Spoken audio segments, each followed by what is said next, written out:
I'm Terry Hutchens, and welcome to Hoosier Game Preview, where we look ahead to Saturday night's matchup between unbeaten Indiana and the #1 team in the nation, the Kentucky Wildcats. Indiana's coming off of a big week where they went to North Carolina State last Wednesday and came home with a win in the Big Ten ACC Challenge, a road victory against a team picked in the top 4 in the ACC. Came back on Sunday, struggled a little bit in the first half, broke it open in the second half, beat Stetson by 34, and now, like I said, they are 8-0 and will face Kentucky on Saturday night at Assembly Hall, and with Kentucky as the #1 team in the nation. Should be an interesting matchup, a couple of interesting matchups to look at. I think Cody Zeller and Anthony Davis in the middle will be a big one. And Davis is big and long and athletic, another freshman just like Cody, and probably will be the best big man that Cody Zeller faces this year. You've got Christian Watford probably matched up against Terrence Jones. That could be an interesting one as well. I think Victor Oladipo against Kid Gilchrist really will be an interesting one on both ends of the floor. You've got Oladipo a little bit undersized, trying to guard a 6'7" athletic player like that, but at the same time, it'll probably be the same on the other end, where Oladipo will have a little bit of an advantage offensively with his quickness going up against somebody that size.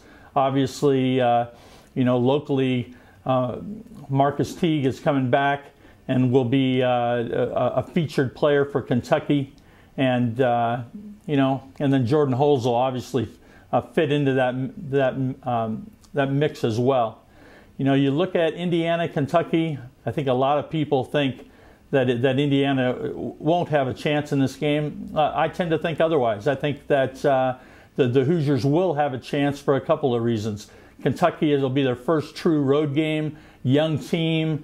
Assembly Hall is going to be a crazy atmosphere, and I just think that when you add those things up together, if Indiana could just hang around, I think that it has the potential to be a game that Indiana could have some success in. Will they win? Hard to say.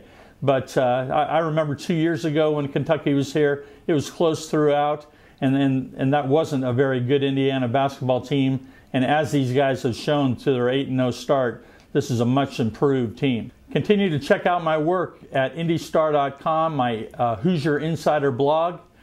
Had one this week already, which looked ahead and talked about Indiana's future schedules and how they will maybe schedule in the future, maybe a little bit more difficult schedule than they've played in the past, or will they continue to play the kinds of teams they've played this year. Continue to participate in my Monday live blog chat. This week we had close to 2,000 people participate, and we'll continue to do that every Monday at noon. And continue to look at all of my Indiana basketball coverage, both in our print edition and online at www.indystar.com. Thanks for joining us today, and I'll look forward to talking to you next week as we will preview Indiana and Notre Dame in the Crossroads Classic.